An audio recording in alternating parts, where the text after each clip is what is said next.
It's time for the Rick Smith Show. Now, here is the voice of the working class, Rick Smith.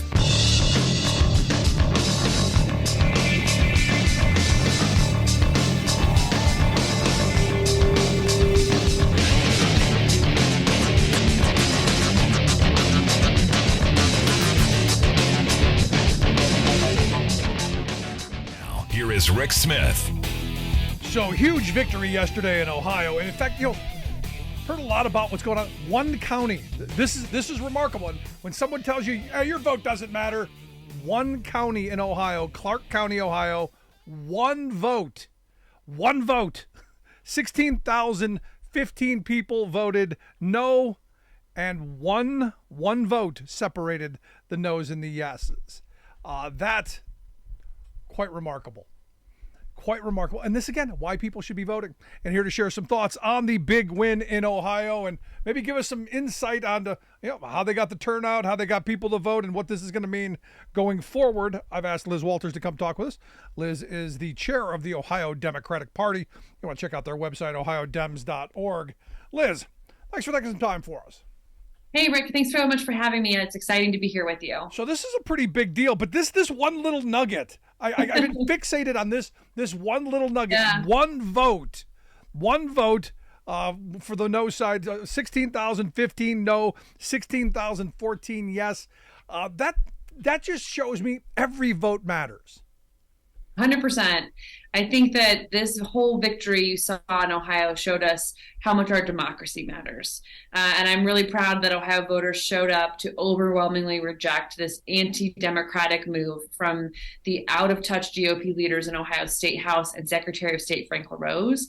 And what you saw across Ohio was volunteers, activists, from a bipartisan, broad coalition of folks stand up, talk to their fellow voters, their fellow citizens about what was at stake in this election, and really make their voice heard. And those margins in our big counties where we saw, a much wider spread than one vote, but also in those counties where those races were close, what that comes down to is, just good old fashioned elbow grease and door knocking, right? So folks were out all summer talking to voters, and it paid off. And it, I think, is a renewed kind of hope, a renewed belief in the democratic process here in Ohio. And we're excited to take a small minute to celebrate, but we'll be right back at it for the fall election here before too long. Yeah, no, look, I grew up in Cleveland, Ohio, still in my heart. To see it be as radical and as crazy as it's been, to see this turnout, to see this vote, almost a 60-40, I guess, is probably going to be close to the numbers. To see it that decisive of a response to what was really an overreach, and honestly, I don't know how with a straight face a Republican go, no, we banned special elections, but for this, well, we're going to break our ban. Agreed. And I think my favorite post-election analysis from Senator Matt Huffman was we didn't win because we didn't have enough time to campaign after you set the election date, dude. Come on, give me a break. You got beat fair and square. The Ohio people stood up and told you to take a hike and shove these anti-democratic ideas back in the box they came from. So I think across Ohio, voters were focused, and more importantly, I think they sent a strong message to those out of touch corrupt politicians in the state house that we won't go back, and two, no matter how you might try to rig the game or manipulate us by putting something on the August ballot, hoping we won't notice and it would just slip through. When you mess with our democracy, that's a bad bet every time. We're gonna stand up for democracy every time. Now, look, you look at these special elections, especially off-year special elections, generally much lower turnout, and generally Republicans and conservatives are get out in much higher numbers. And in looking at that, and I don't know how much more of a Democratic turnout was there yet. I haven't really digested all those numbers. But in looking at this and seeing that, even in places that you would have thought would have been overwhelmingly, Republican leaning, like Clark County that went for Trump by 23 points, that this issue because this really wasn't just about the Constitution and that stuff. This was about the abortion issue that's coming up in November, right? Mhm. Yes, that's right. So, Secretary of State Frank LaRose said the quiet part out loud that this fight was 100% about abortion. So we knew that in order for us to ensure abortion rights in Ohio got a free, fair election in November, we had to defeat state issue one. And we showed up and showed out, right? But I think we also knew that while yesterday's election was about abortion, it was also about union rights. It was about voting rights. It was about fair maps. It was about civil rights and a whole host of important issues that Ohio care about. Those not having access to a citizen-led ballot initiative over the decades to come puts all of those things at risk.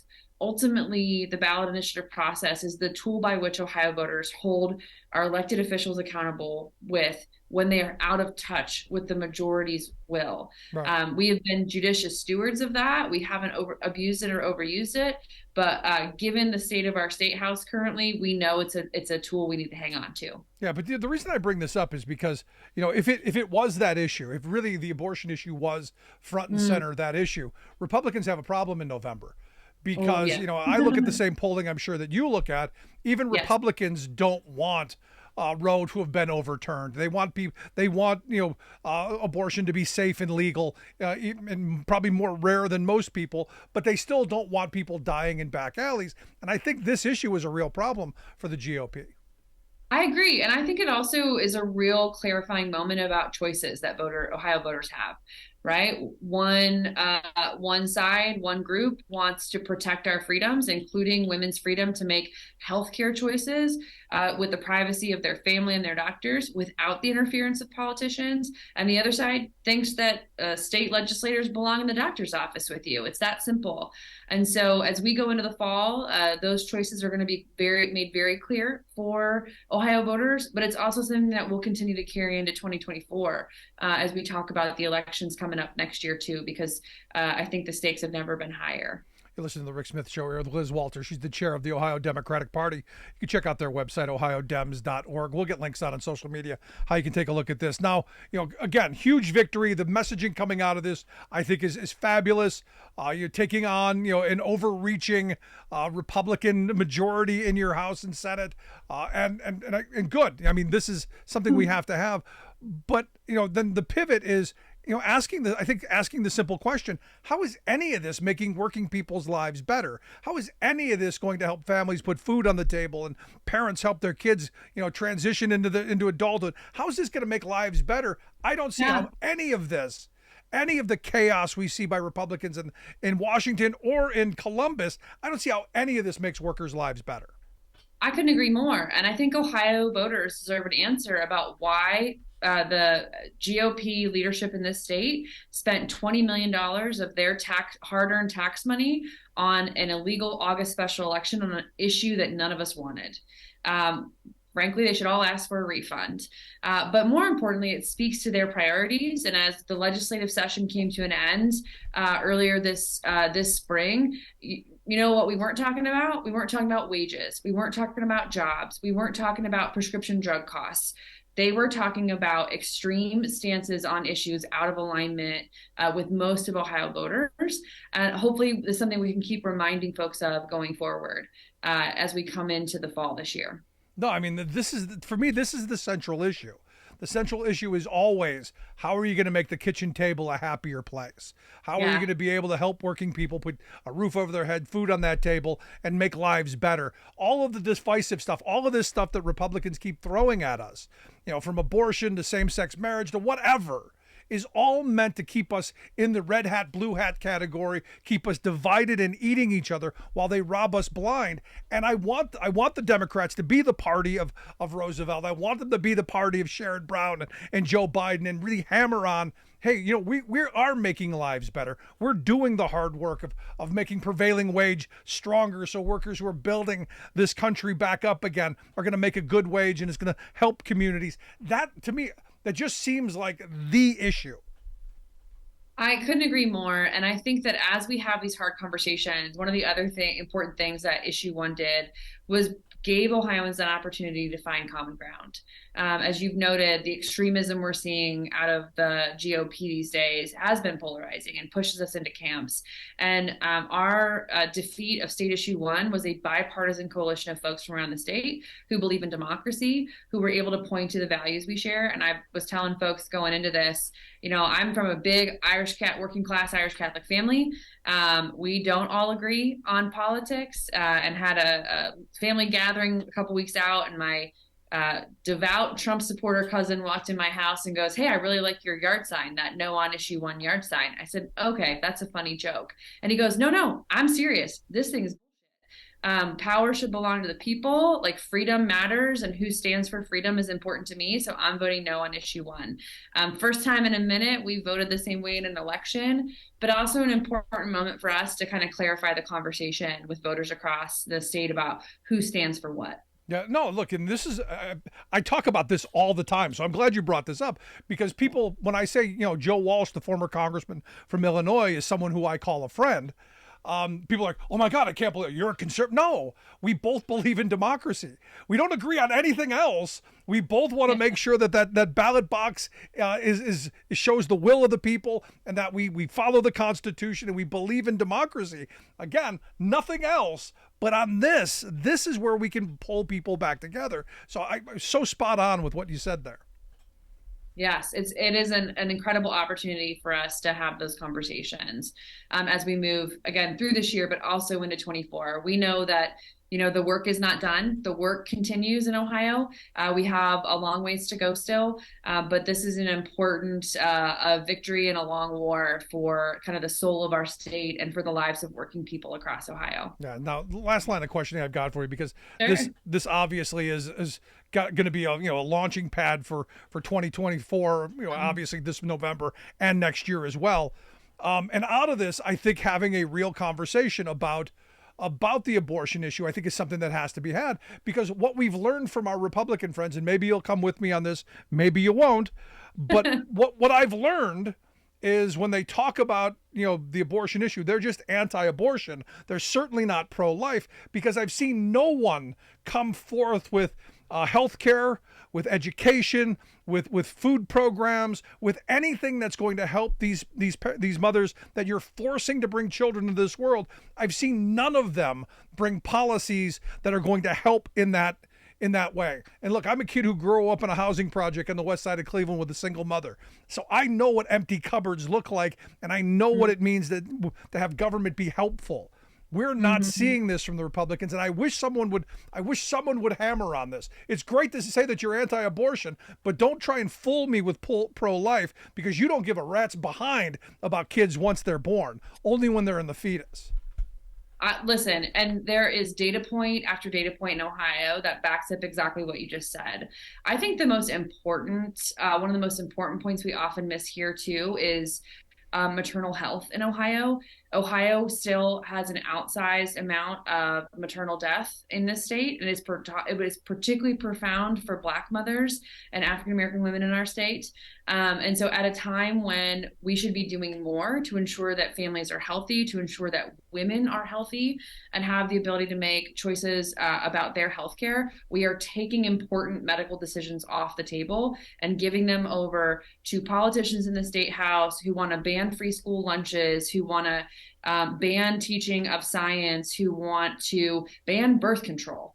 And so I don't know where these folks kind of cook up some of these ideas, but I think overwhelmingly we will see Ohioans unite behind promoting reproductive freedom, promoting freedom for women and families to have a safer, healthier life. I got to tell you, let's hope this election is a launching pad to do some great things here in November, and then carry that on into 2024. And maybe my former state of Ohio, will find its way back to a bit of sanity. I'm hoping. I'm always hopeful. But Liz, I appreciate one election at a time. We'll get there. There you go. Always appreciate the time. Thanks so much. Thanks, Rick. Great to see you. Have a great rest of the day. You as well. Liz Walters, chair of the Ohio Democratic Party. Want to hear your thoughts? Email me, rick@thericksmithshow.com. Going to take a quick break. Right back with your thoughts. Stick around. You're listening to The Rick Smith Show. We're working people. Come to talk.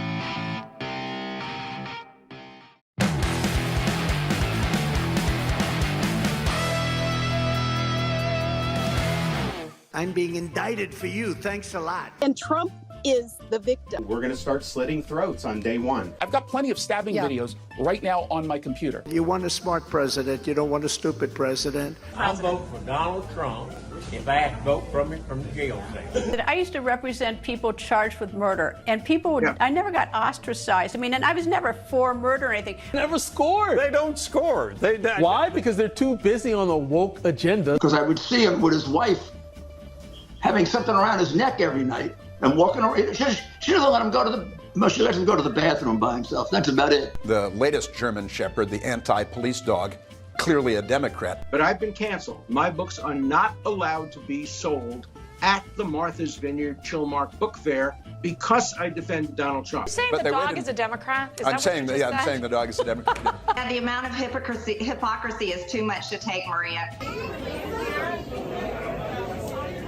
There you go. All right. That's probably a lot of sugar, huh? No one man has been more persecuted for standing for this country than Donald Trump himself. Drips down slowly, slowly.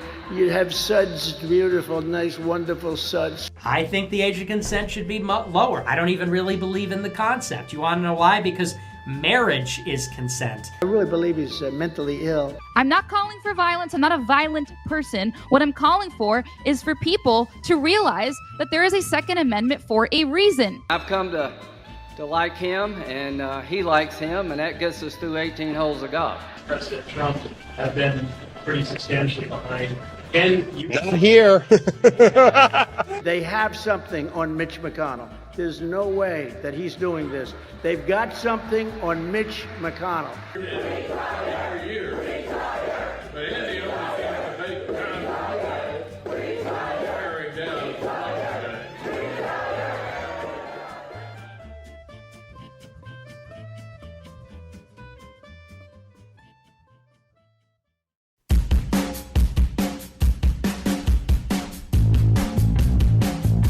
Welcome back to the Rick Smith Show. Check out our website, ricksmithshow.com. Questions, comments, something on your mind, email me, rick@thericksmithshow.com. Want to get to a couple of emails as we wrap up today. Sandra sent me, I get this one occasionally, and I'm glad Sandra sent it. She said, Mr. Smith, I have listened to your show for the past year, and generally I agree with you, but your repeated attacks on Christians is hurting your message.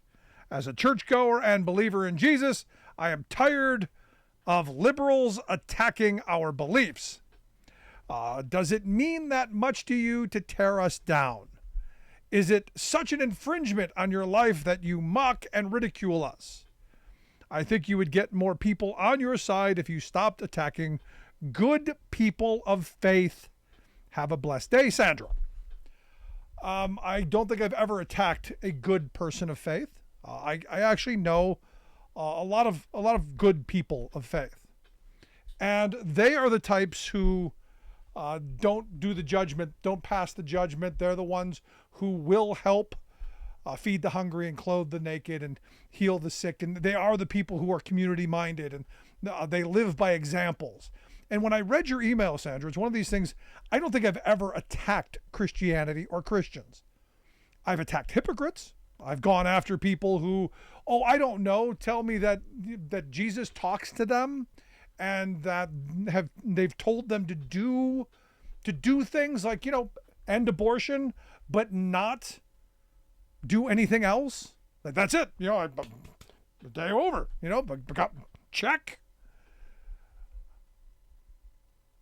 Now, as to meaning that much, I always use the Neil Young phrase, it doesn't mean that much to mean that much to you. I, in this country, believe everybody has the right to pursue their happiness, but whether it be religion or not. I don't talk about my faith. I don't talk about what we do because I don't think it's germane to what we do. I want to live my life the best way possible. The golden rule, at least the silver. My problem is people who hide behind religion and beliefs so that you can't question their motives or what they do. This is my problem in today's world. Most of the people who proclaim to be religious, who wear their religiosity on their sleeves, in my view, are not good people. They do some of the worst, most heinous things. They pursue policies that are destructive for humanity. Just my view. Now, I have, as I said, I have known really good, decent, honest, hardworking people of faith. And I was thinking about, as I was reading your email, I was thinking about my wife's stepfather, who you wouldn't have never known what his faith was. You would have never known that he went to church. You would have never known anything other than by watching the man. He was a good, decent man who would help anyone. Never preached, never asked for anything in return, led a good life, was a good person. Can we get more Christians like him? Not the person who in the middle of a crowded restaurant feels the need to stand up and shout their pre-meal prayer, showing us all how wonderful they are. How about just leading a life by example instead of preaching? That's what I would like. But I appreciate you tuning in, Sandra. Thank you. Lewis sent me an email, said, I just want to point out that why the Democratic Party lost the white working class is not just due to social liberalism Democrats embraced. It was also the elevation of the neoliberalist corporatist wing of the party and their advocacy of policies that was anti-worker. Lewis, spot on. 100% agree, without question. He goes on to say, which made the Democratic Party indistinguishable from the Republican Party. Hence, allowing the GOP just saying it was mainly identity politics that drove away the white working class is too simplistic and incomplete as an explanation.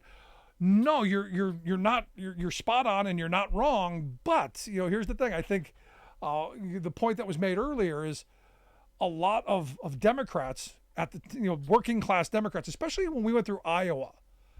When we went through Iowa, a lot of those folks were socially conservative, but voted for Democrats for economic reasons, because they were New Deal type Democrats, where it's about putting food on the table. It's about wages, hours, conditions. It's about holding corporate power in check. So when Democrats, DLC Clinton type Democrats came along and were, as you've said, indistinguishable from Republicans, they then went to, now it's the social stuff. Now it's the gay marriage and all of the other things. And the right played on it masterfully. You're right. So telling the complete story is when Democrats turned their back on working people and policies that were put forth to allow a lot of this horrible stuff, all of the neoliberalism, you lost people. But we're in a moment now, and I think you'll agree, Lewis, that we're in a moment right now that we've got a guy in the White House who's trying to undo some of that. Now you go, but Rick, he was part of that. Yeah, he was. And I completely, when he was in the Senate, there were votes I did not like. But the reality is right now, the policies that he's moving, we should be celebrating in the streets. Now, is it making everyone's life better? No, but we're on a path to do that.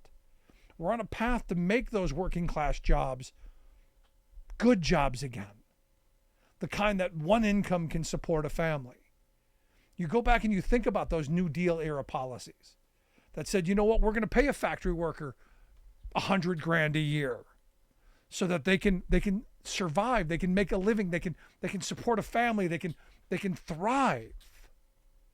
Right now you got this race to the bottom. And look, that didn't happen out of benevolence. Those wages weren't because corporations thought you were worth it. They didn't. They hated it. They did it because workers had power. Unions had strength. Policy was in place to ensure that there was a floor. It's all politics. So when my kids go to me, Dad, why are you so hung up on politics? Because that's how stuff gets done. There's no invisible hand. There's no invisible man going to make these decisions for us. We've got to do it ourselves. And we've got to demand better. As I've said 1,000 times, all of that socially liberal stuff, I think I'm on the right side of history with. but it's not central to what I think we should be focused on. The transgender issue, I've said this 1,000 times. We dealt with in my workplace 30 years ago. When Ross went away and came back as Rosie, nobody cared. Rosie got the same wages that Ross got. Same working conditions, same days off, same seniority. We've got to get back to that. And I think Biden is moving us in that direction. We have to be the ones to come along, though. He's pointing the direction. It's time for the rest of us to demand that we move in that way. We move in that direction. And it comes down to voting. It's that simple. Want to hear your thoughts. And again, thank you for the emails. Email me, rick@thericksmithshow.com. Tell me what you think. Something you like, something you don't. By all means, rick@thericksmithshow.com. Also, if you miss any portion of the program, make sure you grab the podcast. Wherever you get your favorite podcast, you'll find ours. Thanks so much for tuning in. We'll see you back here next time.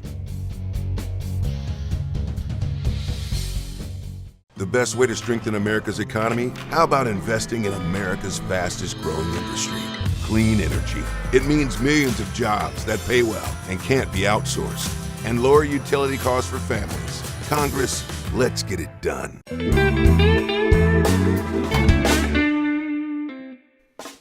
Before we close the program, we want to take a moment to thank our viewers and to share a little bit about why we do what we do. At The Rick Smith Show, we believe that media today is almost entirely controlled by corporate greed. So we have now 24-hour news channels. But instead of 24 hours of news, what we get is 1 hour repeated 24 times, and with tons of commercials creating obscene amounts of profits. Information once presented as a public service has now become a private commodity. So when lies make money, lies are what we get. We get a corporate-controlled rage machine feeding us anger and hate, trying to convince us that our problems are right-left or red-blue, when they are and always have been up-down, the wealthiest 1% versus the rest of us. Our goal is to be an alternative to that machine, not as a news show with a fancy journalist out front, but as a talk show run by a union truck driver and a team of working-class heroes just like you. Everything we do, both what we get right and what we get wrong, is dedicated to advancing the interests of America's working families. No corporate ad buys, no think tanks, no focus groups, no talking points. We are media by working people for working people. Thanks for tuning in. We'll see you back here next time.